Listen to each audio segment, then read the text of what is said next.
दोस्तों, हम सभी जानते हैं कि कुदरत के आगे हमारी कोई औकात नहीं है। फिर भी हम इंसान कुदरत से मुकाबला करने और उसे बदलने की कोशिश में लगे रहते हैं। हर दिन हम कुदरत के साथ छेड़छाड़ करते हैं और शायद वह समय दूर नहीं जब इसी छेड़छाड़ की वजह से कुदरत हमें खत्म कर देगी और हमारे इन मनमाने कामों की वजह से हमें अक्सर भारी नुकसान भी उठाना पड़ता है। लेकिन हम इंसान अपनी हरकतों से बाज नहीं आते। अगर दुनिया में किसी देश की बात करें जो सबसे ज्यादा कुदरत से खिलवाड़ कर रहा है तो उसमें सबसे पहला नाम चाइना का आता है। चाइना ने प्रकृति को बदलने की कोशिश में कई बार भारी नुकसान उठाया है, फिर भी उसने अपने रास्ते नहीं बदले। हाल ही में चाइना ने अपने रेगिस्तान में 12 लाख खरगोश छोड़े थे।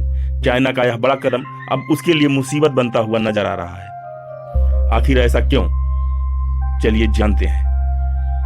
लेकिन पहले हम ऑस्ट्रेलिया की एक कहानी पर नजर डालते हैं। एक समय ऐसा था जब ऑस्ट्रेलिया में बिल्कुल जनसंख्या नहीं थी।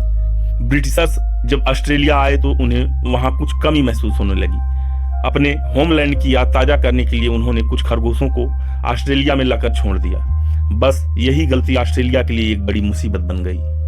ब्रिटिशर्स ने सिर्फ 24 खरगोश लाकर छोड़े थे और इनकी संख्या इतनी तेजी से बढ़ी कि पूरा ऑस्ट्रेलिया खरगोश से भर गया। इन खरगोशों का कोई प्राकृतिक दुश्मन नहीं था जिससे उनकी संख्या पर कोई नियंत्रण हो सके। इनकी संख्या इतनी बढ़ गई कि ऑस्ट्रेलिया में खरगोशों की पॉपुलेशन एक्सप्लोजन हो गई। वैज्ञानिकों को मजबूर होकर माइसोमा वायरस का इस्तेमाल करना पड़ा जिससे इनकी संख्या को नियंत्रित किया जा सके। इससे खरगोशों की संख्या 99% तक घट गई, लेकिन बचे हुए 1% खरगोशों ने इस वायरस के खिलाफ प्रतिरोधक क्षमता विकसित कर ली और उनकी संख्या फिर से बढ़ने लगी। अब चाइना ने अपने रेगिस्तान में 12 लाख खरगोश छोड़े हैं। आप अंदाजा लगा सकते हैं कि इनकी संख्या कितनी तेजी से बढ़ेगी। चाइना पहले भी ऐसी गलतियां कर चुका है, जैसे कि ग्रेट लीप फॉरवर्ड प्रोग्राम के दौरान। इस प्रोग्राम में चाइना ने गौरैया पक्षियों को खत्म करने का फैसला लिया क्योंकि उनका मानना था कि ये पक्षी फसलों को नुकसान पहुंचाते हैं। लेकिन जब गौरैया को मार दिया गया तो उनके ना होने की वजह से कीड़े मकोड़े, खासकर टिड्डी दलों की संख्या तेजी से बढ़ गई, जिसने पूरे चाइना में आतंक मचा दिया। फसलों की भारी बर्बादी हुई, जिसमें भूखमरी फैल गई और लाखों लोग मर गए। इस घटना ने चाइना की फूड चेन को पूरी तरह से बर्बाद कर दिया।